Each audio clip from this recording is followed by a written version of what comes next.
Praise the Lord. கடந்த வாரம் கர்த்தருடைய வார்த்தை நமக்கு எப்படி வந்தது என்று நம்ம பார்த்தோம். அதோட தொடர்ச்சியா வர வாரங்கள்ல கர்த்தருடைய வார்த்தை என்ன செய்கிறது என்று நம்ம பார்க்க போறோம். What God's word does. அதோட முதல் படி நம்ம இன்னைக்கு பார்க்க போறது God's word convicts. பைபிள் கர்த்தருடைய இன்ஸ்பைர்ட் வேர்ட்னு நமக்கு தெரியும். அதோட ஆதாரமா நம்ம வேதத்தை தியானிக்கும் பொழுது தேவனுடைய வார்த்தை நம்மளை கன்விக்ட் பண்ணுது. அதாவது நம் பாவங்களை சுட்டி காட்டி மனம் திரும்ப உதவுது. கிறிஸ்துவுக்கு 600 வருஷம் முன்பு கர்த்தருடைய மக்களை ரூல் பண்ண ஒரு யங்கான தேவ பயமுள்ள ராஜா தான் இந்த ஜோசியா ராஜா. நீதியை வெறுத்த பொல்லாத ஆட்சியாளருக்கு பிறகு ஆட்சி செய்பவர் தான் இவர்.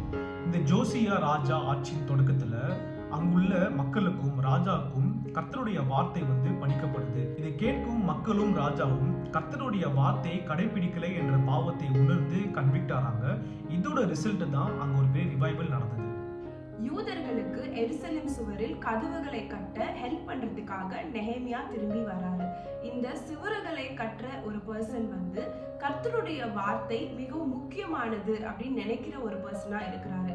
அதனால அவர் என்ன பண்றாரு, டெய்லி அங்க இருக்கிற மக்களை கூட்டி 3 மணி நேரம் தினமும் அவங்களுக்கு பைபிளை ரீட் பண்றாரு. இது நாளடைவில் என்ன ஆகுதுன்னா, விரைவில் அவங்க பாவங்களை அவங்களை ஒத்துக்கொள்ள வைக்கிறது. It help them to confess their sins. இப்போ நம்ம பார்த்த இந்த 2 எக்ஸாம்பிளுமே ஓல்ட் டெஸ்டமெண்டோட எக்ஸாம்பிள்.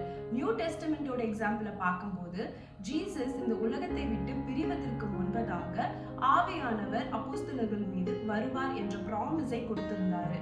யோவான் 16வது அதிகாரம் 8வது வசனத்தை வாசிக்கும் போது, அவர் பாவத்தை குறித்தும் நீதியை குறித்தும் நியாய தீர்ப்பை குறித்தும் உலகத்தை கண்டித்து உணர்த்துவார். இந்த வசனத்துக்கு ஏற்ப நியூ டெஸ்டமெண்ட்ல ஆவியானவர் கர்த்தருடைய வார்த்தையை பயன்படுத்தி அநேக முறை அநேக பேரை கன்விக்ட் பண்ணதை நம்ம பார்க்க முடியுது.